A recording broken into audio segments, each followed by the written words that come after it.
Bem-vindos a mais um episódio do podcast O Mundo a Seus Pés, uma emissão quinzenal da secção internacional do Expresso. Estamos a gravar na tarde de segunda-feira, 6 de julho de 2020, e neste episódio retomamos as conversas com correspondentes do Expresso espalhados pelo mundo. Em tempos de pandemia, são eles quem nos traz, com os 5 sentidos, o relato do que se passa nos lugares onde moram. Para hoje proponho-lhe uma ida até Buenos Aires e outra até Luanda. Tudo isto com a excelente edição técnica do Ruben Tiago Pereira e a moderação deste vosso criado, eu, Pedro Cordeiro, editor da secção internacional do Expresso. Vamos ouvir primeiro uma conversa tida com o Márcio Rezende, correspondente do Expresso em Buenos Aires, capital da Argentina, um dos países onde as regras de confinamento são mais restritas e duram há mais tempo. O Márcio fala-nos mesmo de um governo apaixonado pela quarentena. Vamos perceber o que é que isto quer dizer e como é que se está a viver e com que consequências para a saúde, mas também para a economia e para a sociedade daquele grande país latino-americano onde vivem cerca de 45 milhões de pessoas.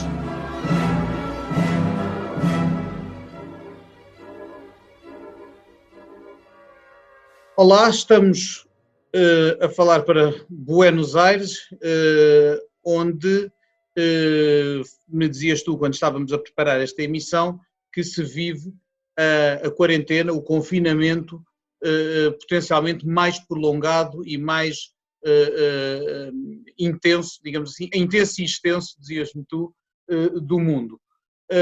Como é que é viver nessa Buenos Aires confinada?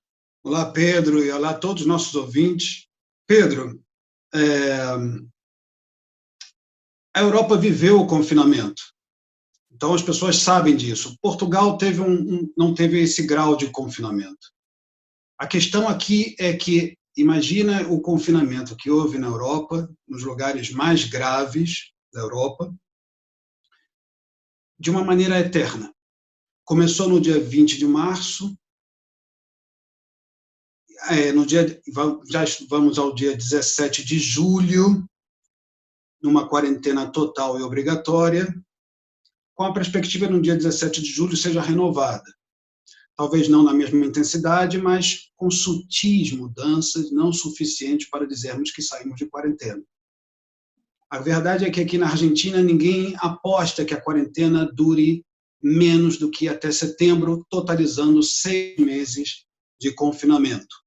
É verdade que o interior do país não está no mesmo grau da cidade, da região metropolitana de Buenos Aires e de outros centros urbanos, mas a verdade também é que aqui concentra-se metade do produto interno bruto argentino, a maior parte da produção e a maior parte do consumo do país. Se Buenos Aires não consome, o resto do país não produz. E, ao mesmo tempo, quando falo de região metropolitana de Buenos Aires, estou a falar da capital argentina, onde vivem 3 milhões de habitantes, e mais 10 distritos, onde vivem outros 13 milhões de habitantes. Portanto, são 16 milhões de habitantes num país de 45. Mais de um terço da população da Argentina. Mais de um terço da população argentina, mas a parte mais rica do país em termos de produção e de consumo. Bom, os efeitos económicos desses 6 meses que tu dizes a que se pode chegar serão seguramente catastróficos. Serão catastróficos e não... a margem de erro do que eu vou dizer aqui é muito baixa. A Argentina encaminha-se para a maior queda na economia de toda a região, quiçá do mundo.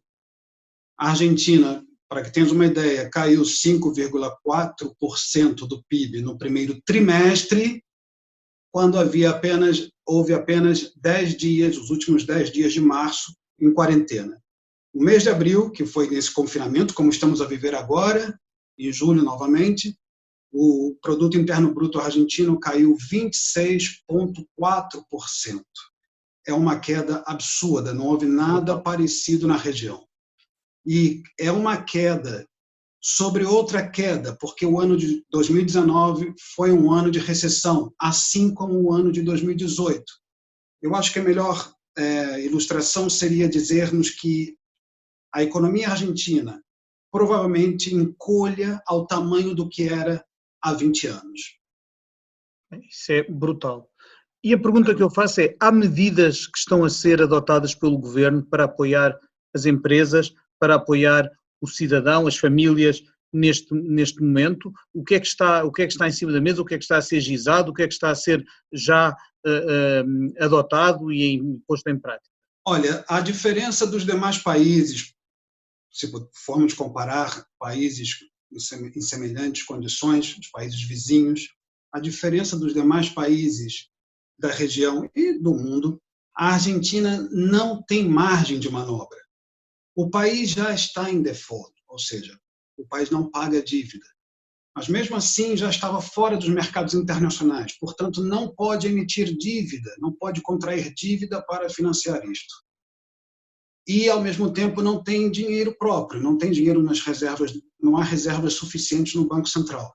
Portanto, a única saída para a Argentina neste momento é emitir dinheiro sem respaldo. Estão a imprimir dinheiro, basicamente isso. Acontece que a Argentina teve no ano passado 53,8% de inflação, quase 54%.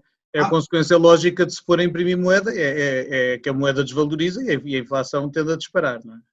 Exatamente. Não está a disparar agora porque não há consumo no país neste momento.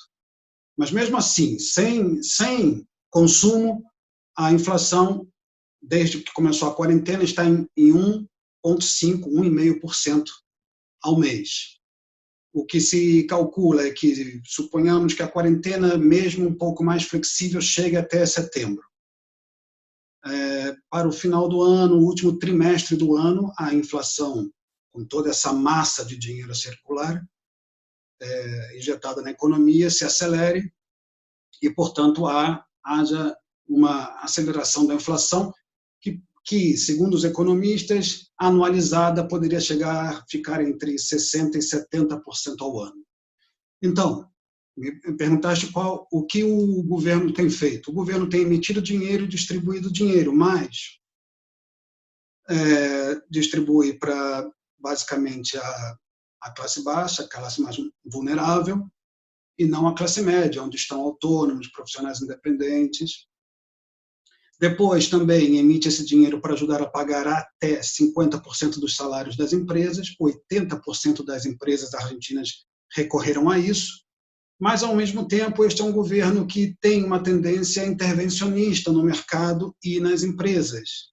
E há, na ala mais radical do governo, ideias de, por exemplo, todas aquelas empresas estratégicas que recorreram ao Estado para crédito, para pagar salários, que o Estado passe a ter participação acionária na empresa.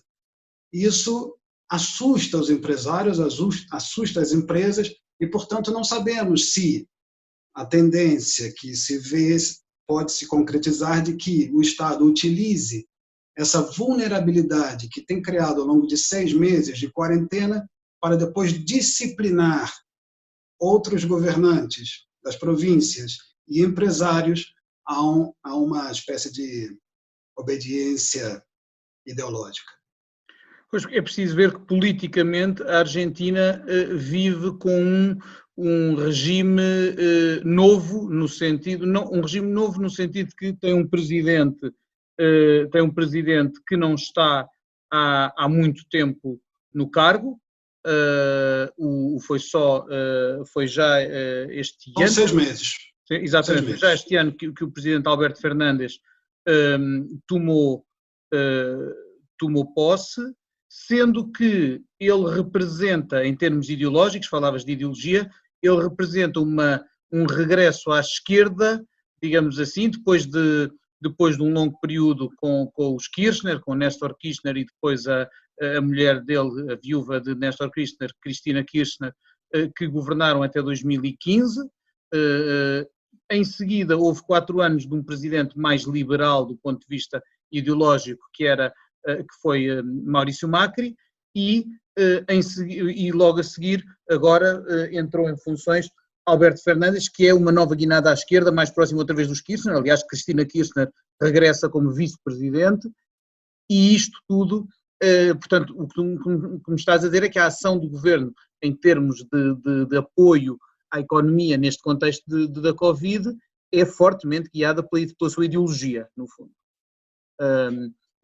E isto, do ponto de vista social e político, gera reação, gera protestos, já me falaste da preocupação dos empresários, pergunto, para o povo argentino de forma mais geral, qual é a reação a este confinamento prolongado, a estes apoios que, pelo que me dizes, são algo inseguros, digamos assim, não dão grande segurança? Qual é a reação do povo, qual é a reação do cidadão comum argentino a tudo isto? Então, antes de mais nada, eu queria terminar uma informação que é a seguinte: apesar de o governo argentino distribuir essa ajuda financeira chega a 3% do PIB, do Produto Interno Bruto argentino. Comparativamente com a região, temos o Chile, onde chega a 11% do PIB, ao Peru, onde chega a 12,5%, ao Brasil, onde chega a 11%, portanto, a Argentina com 3% será sempre insuficiente, apesar de tudo. Bom, a Universidade de Buenos Aires, quando aqui nós estamos há 110 dias, uma duração até agora de 110 dias de quarentena, quando completaram-se 80 dias, a Universidade de Buenos Aires divulgou um estudo através da Faculdade de Psicologia, em que 80,3% dos argentinos diziam que a sua saúde mental estava alterada.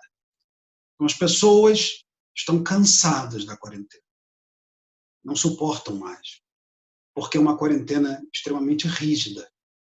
A Universidade de Oxford, até o Já final agora, desculpa interromper-te, Márcio, explica-me do ponto de vista prático, quando falas de uma quarentena muito rígida, para os nossos ouvintes aqui em Portugal terem uma noção, o que é que não se pode, o que é que, assim, de forma geral, o que é proibido, qual é a rigidez, o que é que significa essa quarentena rígida, do ponto de vista prático? Bom, a quarentena rígida significa que as pessoas só podem sair de casa para trabalhos essenciais. Há 24 ramos da economia, médicos, quem trabalha em supermercados, enfim, essas que todos viveram já e conhecem, há 24 ramos da economia que são considerados trabalhos essenciais. Inclusive nós, jornalistas, estamos dentro dessas exceções, claro que para cumprir a função. Então, fora sair de casa para farmácia e supermercado, todo o resto está proibido, a não ser que seja dentro dessa orientação de exceção. Agora, por exemplo, nós agora estamos nós voltamos à primeira fase, na região metropolitana de Buenos Aires, a primeira fase mais rígida. Mas como era isso começou no dia 1º de julho, mas como era antes? Olha, como era antes, não há muita diferença.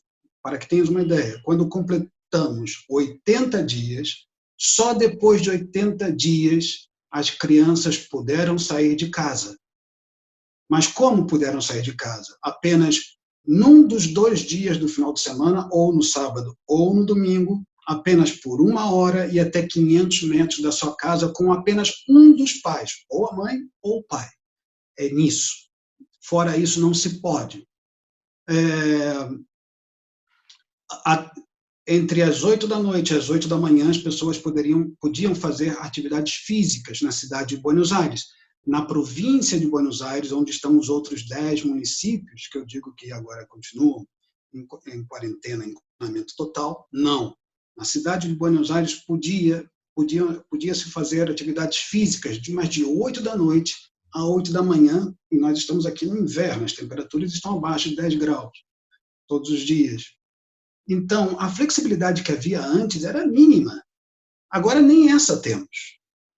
Portanto, viver confinados em apartamentos, não casas, as pessoas têm se sentido afetadas.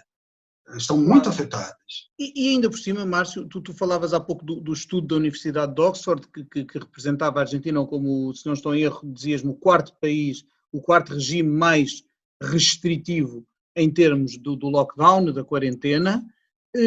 Mas depois nós olhamos para os números e eu comparando aqui os números da Argentina com os de Portugal, e mesmo tendo em conta a diferença de população, a Argentina, com 4 vezes mais população do que Portugal, sensivelmente,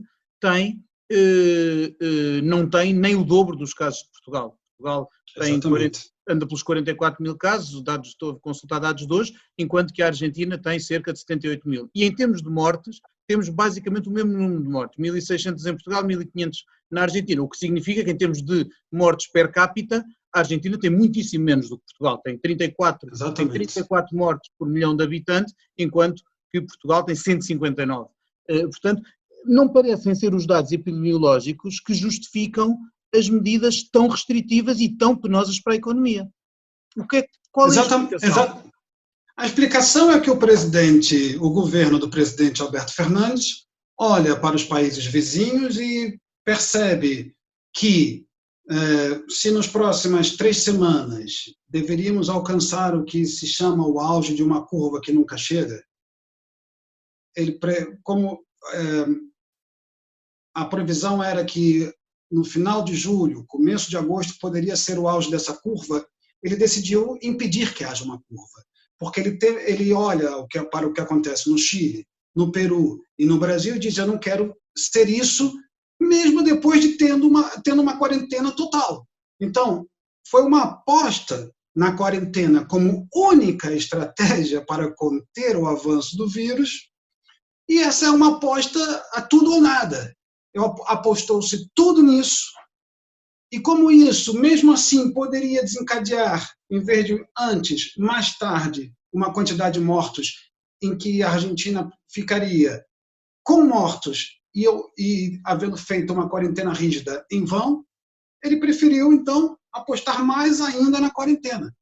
É uma projeção, é para evitar uma projeção a futuro. Uhum. É basicamente isso. Quando olha para os países vizinhos, basicamente Chile, Peru e Brasil. O Brasil, obviamente, o exemplo do Brasil é assustador para qualquer pessoa, não é? Assustador. Então, os melhores países na região, em primeiro lugar, estão o Paraguai, que fez um confinamento total, em primeiro lugar. Mas há 7 milhões de habitantes apenas, e é um país isolado, geograficamente, dos seus vizinhos. Nem sequer tem saída para o mar, não é? Não tem saída para o mar, tem poucas conexões aéreas, a fronteira mais perigosa mesmo é com o Brasil. Depois temos o Uruguai, em que a estratégia foi completamente diferente, lembrou muito a portuguesa. Que foi bem sucedida, não é? No Uruguai correu bem. Foi muito bem sucedida, foi muito bem porque deu liberdade. Agora no dia 18 de junho, o Uruguai chegou a ter apenas 12 casos ativos de coronavírus, estava muito perto, já no final de junho, teve uma sequência de 6 dias sem caso nenhum, esteve muito perto de ser o primeiro país da região em anunciar 0 casos, mas acabou tendo um surto agora no final de junho, e isso ainda não aconteceu. Mas tem poucos casos em comparação. Tanto que a União Europeia permitiu ser o único país sul-americano em poder conexão aérea. Exatamente. Mas o Uruguai é um país com 3 milhões de habitantes, 3 milhões e meio, 1 milhão e meio está em Montevidéu, há um sistema de saúde bastante eficiente, em que, inclusive, antes da pandemia, era possível chamar o médico à casa, mas não por ambulância, com uma espécie de táxi, digamos assim. Isso era bastante acessível, então já não havia necessidade de ir ao hospital, correr o risco de contágio. Enfim, a saúde no Uruguai é universal e alcança a todos. Mas aqui na Argentina não há essa possibilidade de pouca população, e há também uma questão que não há na Europa, que é essa questão dos bairros populares. No Brasil seriam favelas, aqui são chamadas as vilas emergenciais, em que uma família, muitas vezes o avô, o filho e a neta, adolescente, grávida, todos convivem numa moradia precária, onde há 7, 8 pessoas em 20 metros quadrados. É impossível isolamento ali. Então, essa realidade latino-americana, que a Europa não conhece, é o que leva esta região, apesar de em alguns países terem feito, como o caso no Peru, ter feito uma rígida quarentena, com toque de recolher, inclusive, não tenha mesmo assim dado certo. A outra questão aqui também é a informalidade na economia. No Peru, há 70% de informais, mas a média geral latino-americana é de 54%. O que torna os efeitos da pandemia ainda mais devastadores. Eu, por exemplo, disse que o Peru foi o país que mais ajuda financeira concedeu aos cidadãos, 12,5%, mas depois como é que o dinheiro chegava? Apenas 30% da população tem conta bancária. Então, é bastante difícil tudo isso, né? Com certeza. Então, aqui, para arredondar a reflexão, não há número na Argentina que justifique isso. Neste momento, nós temos 56% dos cuidados intensivos ocupados na região metropolitana de Buenos Aires, portanto, está bem longe dos 100%, mas a projeção da curva para daqui a 3 semanas permitia números que chegariam a 100%, então cortaram agora, olhando ao que acontece ao redor nos países vizinhos. Mas os números reais, neste momento, não são números que possam assustar ou que levaram o país a endurecer a quarentena. Uhum. E tu falavas-me de algum descontentamento, de algum fastio da população. Há ações de protesto? Bem, sei que há limitações e deve ser difícil organizar protestos nas atuais condições, mas estão previstos protestos, não é assim? Estão previstos protestos. Há uma parte do país que não está que está em distanciamento social, não isolamento, que é o interior, mas depois nos grandes centros urbanos estamos em quarentena total, o que em boa parte do mundo chamam de lockdown. Os protestos são panelaços pelas janelas, são também caravanas de carros, mas também estão aqueles, como sempre em todos os países, que não acreditam em nada disso. Há sempre 15%, 20% que querem sair e que não aguentam mais. Depois há muitos profissionais liberais, muitos empresários que também querem protestar porque não aguentam mais, estão a quebrar. Pedro, este país é um país que vai ter um número de falências absurdo. A Câmara de Comércio da Argentina prevê que até agora, pelo panorama que temos até o dia 17 de julho, pelo menos 100 mil lojas, bares e restaurantes e hotéis quebrem no país, vão à falência. Inclusive, quero dizer uma coisa aos portugueses, a Faiart, argentina, de porcelanas, acaba de fechar as portas para sempre.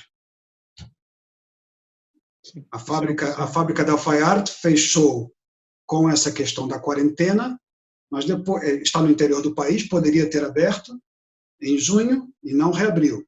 E a empresa não há perspectiva de voltar a funcionar. Sim, isso é um bom exemplo do drama que isto está a criar. Márcio, o nosso tempo é limitado, mas há uma pergunta que eu faço a toda a gente que participa neste podcast, que, aliás, é uma forma até de nos libertarmos um bocadinho desta atmosfera sufocante da pandemia, e a pergunta é esta: se neste momento não houvesse restrições nenhumas e pudesses viajar para onde te apetecesse no mundo todo, onde é que ias e porquê? Eu iria a Portugal. Eu já tinha previsto ir a Portugal, e agora mais ainda. Eu não paro de pensar no Algarve, mas também iria ver meus amigos, eu iria a Portugal.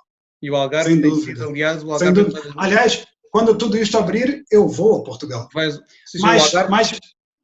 se não falássemos de Portugal, o que eu penso sempre é estar numa praia. Poderia ser uma praia brasileira, uma linda praia, mas numa praia dessas desertas, né? Sem muito contato social. Sem muita gente. Exatamente. Sem muita gente.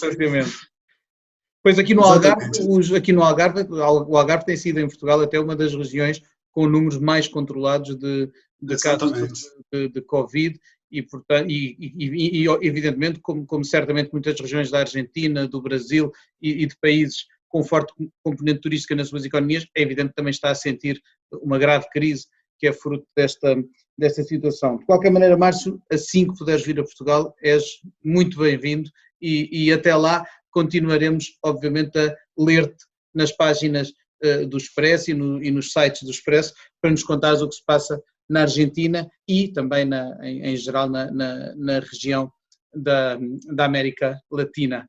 Um grande abraço, Então, Márcio, e muito um abraço, obrigado. Pedro, e espero na próxima, muito em breve, fazer esse podcast contigo na redação do Expresso, pessoalmente. Ora bem, Um grande abraço e um grande abraço a todos os ouvintes.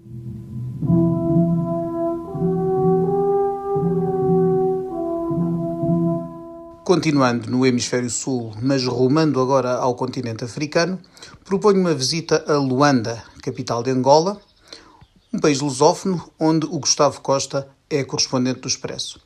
Ele conta-nos porque é que o país está, na prática, dividido em três e também explica como é que este contexto excepcional afeta o regime político, isto é, o presidente João Lourenço e o seu governo, que esforçam por afirmar-se como algo diferente daquilo que foi o mandato de José Eduardo dos Santos, o presidente anterior, que governou Angola durante quase 40 anos. O partido governante é o mesmo, o MPLA, muita da elite é igual, outra não, mas Lourenço garante que a vida mudou para os angolanos. Vamos ver se é verdade.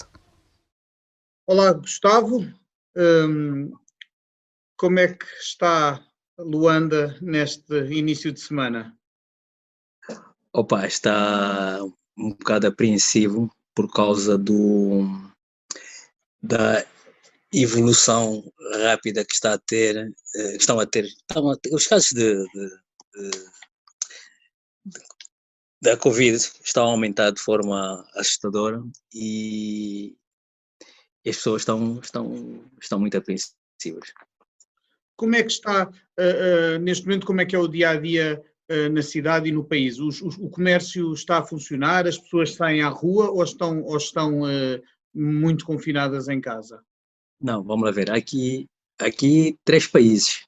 Ou seja, há um país que é Luanda e o resto do país que está livre dessa cerca sanitária. Aliás, é Luanda e neste momento uma outra província, mais a norte, que estão circunscritos a uma cerca sanitária. E em Luanda há 2 países, ou seja, ao nível do centro da cidade, do casco urbano, digamos assim, sente-se uma relativa cautela dos cidadãos. Nos bairros periféricos, digamos que há uma vida, podemos considerar, que decorre de forma absolutamente normal. Os mercados, as lojas comerciais, está tudo aberto, está tudo a funcionar como se não existisse a pandemia. Ok, então são realmente 2 países separados, digamos assim. São 2 países separados e sendo que em Luanda, digamos, também há um separador entre a cidade em si, a zona urbana em si e a zona periférica. A zona periférica. E as pessoas sentem-se apoiadas, sentem-se protegidas, sentem que de alguma forma as autoridades e o governo do país estão a defendê-las e a tomar as medidas necessárias, ou há algum sentimento de desamparo, de receio ou de crítica às autoridades? Eles sentem que há um esforço da parte das autoridades para as proteger, mas neste momento decorre um debate muito grande aqui ao nível da classe médica, porque há quem defenda que devia ser instituído imediatamente, devia ser assumida imediatamente a transmissão comunitária. E a ministra resiste, entende que não, entende que deve-se esperar que se atinja cerca de 100 casos sem identificação epidemiológica, segundo ela, de acordo com uma recomendação da OMS, para que ela possa ser decretada a transmissão comunitária. Há uma outra corrente que diz que não, que neste momento a situação está de tal maneira que era importante que essa transmissão comunitária fosse imediatamente assumida para ter um impacto psicológico junto da população, no sentido da população, digamos assim, recolher-se e tomar outro tipo de medidas. Portanto, no fundo, para as pessoas também não ficarem a pensar que os casos de Covid em Angola são todos importados do estrangeiro. Exatamente. Aliás, houve um caso, bem, esta ideia está completamente desfeita, porque já chegou à conclusão que os casos não são importados de estrangeiro. Hoje, a maior parte dos casos são casos internos. De resto, ontem chegou a Lisboa, anteontem chegou a Lisboa um avião que levava um dos passageiros acusou positivo. Neste caso já não estamos perante importação, já estamos, como na maior parte dos países europeus e asiáticos, com uma transmissão dentro, com cadeias de transmissão na própria população, não é? Que implicam muito maiores cuidados para travar.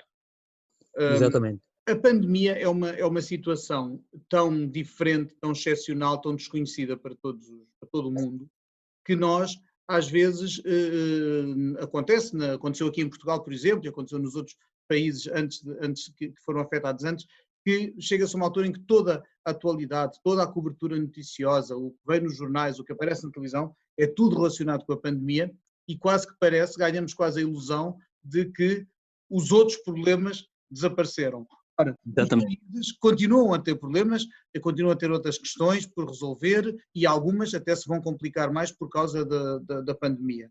No caso de Angola, temos, com ou sem Covid, temos um regime novo que se está a afirmar, um regime que ainda parece ter algumas contas a ajustar, algumas pontas soltas a resolver com o regime ou o mandato do presidente anterior e problemas que se têm mostrado. Ainda esta semana, Portugal, o Estado português resolveu nacionalizar parte de uma empresa, a EFASEC, para afastar a engenheira Isabel dos Santos da sua estrutura acionista. E é certo que correm vários processos em tribunal em que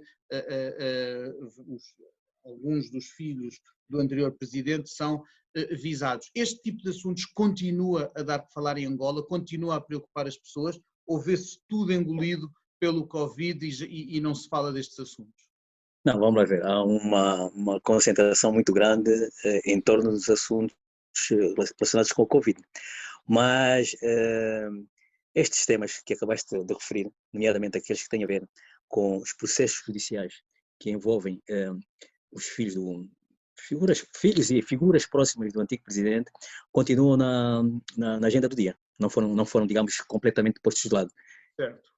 E também surgem problemas como recentemente problemas em relação ao FMI, à dívida para com a China, que também tem dado que falar nos noticiários dos últimos tempos. Esta situação toda afeta de alguma forma a popularidade e a aceitação do presidente João Lourenço? Vamos lá ver, o que tem estado a afetar a popularidade do presidente João Lourenço neste momento digamos, em termos práticos, é o dia a dia dos cidadãos. Ou seja, o aumento vertiginoso do custo de vida tem sido a pedra de toque para a desvalorização relativa da reputação do governo. Este é que é o grande problema.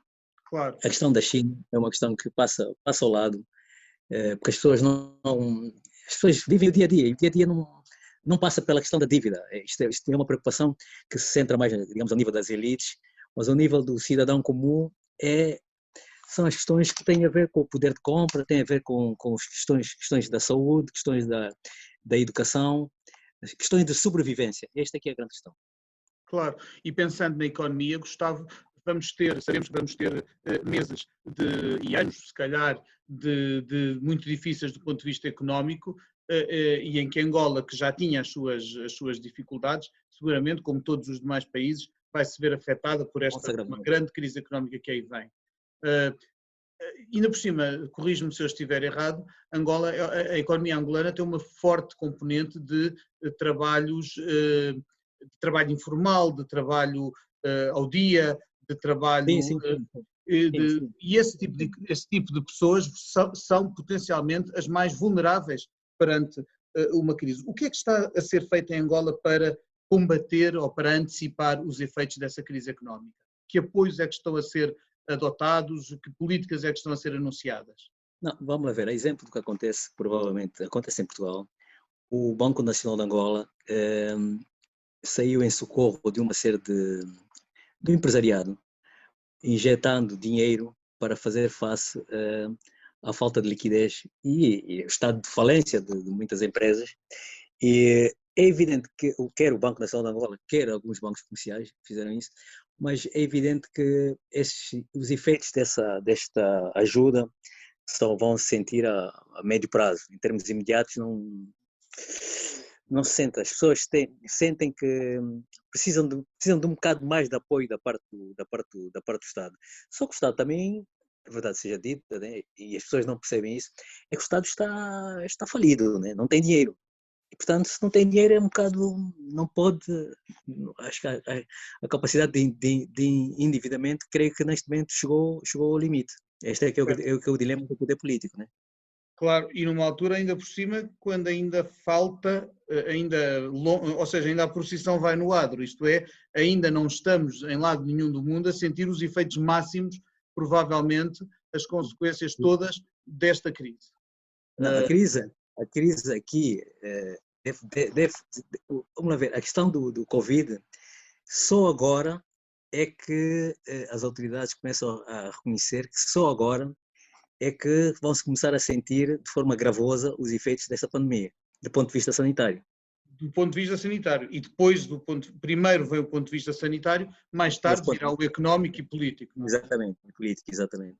Finalmente, Gustavo, porque o nosso tempo também é limitado, sente-se verdadeiramente em Angola, isto é uma pergunta que já não tem que ver com a pandemia, é uma pergunta mais geral, em Angola respira-se verdadeiramente um novo clima desde o afastamento do presidente Eduardo dos Santos, ou seja, nós a ideia que se tem, falou-se muito de uma mudança de facto de poder e de uma mudança de regime. Já lá vão quase 3 anos desde que houve a transição de José Eduardo dos Santos para João Lourenço. Vimos claramente a perda de influência de pessoas ligadas ao círculo de José Eduardo dos Santos, nomeadamente os seus familiares, mas o que muitas pessoas se perguntam é: há uma mudança efetiva política em Angola ou há apenas uma troca de dirigentes? O que é que se sente em Angola? O que é que se sentem os angolanos em relação a isto? Há uma intenção de mudança, mas daí até haver uma mudança efetiva vai levar muito tempo. Vai levar muito tempo porquê? Porque o presidente, de certa forma, afastou algumas pessoas, mas continua rodeado de elementos que têm muita preponderância. É gente que tem muito poder, sobretudo que tem muito poder financeiro, tem muitos interesses a defender e, de facto, não vai abrir mão, não está a abrir mão desses interesses e, portanto, vai ser muito difícil se o presidente não se libertar deste grupo de gente que tem influência política e, sobretudo, influência financeira muito grande, vai ser difícil, de facto, ele conseguir a mudança que ele pretende fazer, né? Portanto, este aqui é o dilema. E depois também tem um partido que é manifestamente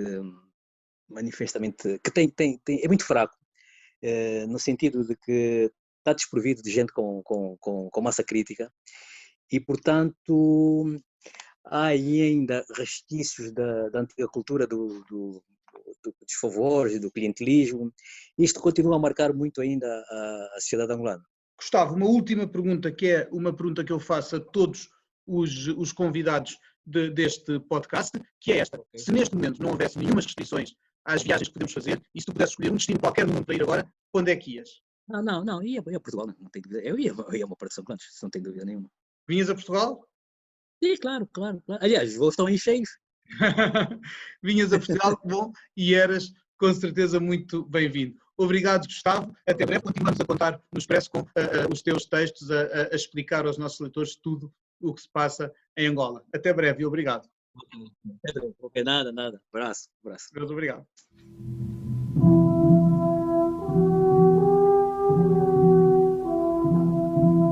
E é com esta conversa que terminamos a emissão de hoje de O Mundo a Seus Pés. Resta-me agradecer aos convidados deste programa, que foram o Márcio Rezende, correspondente do Expresso em Buenos Aires, e o Gustavo Costa, que exerce essas mesmas funções em Luanda.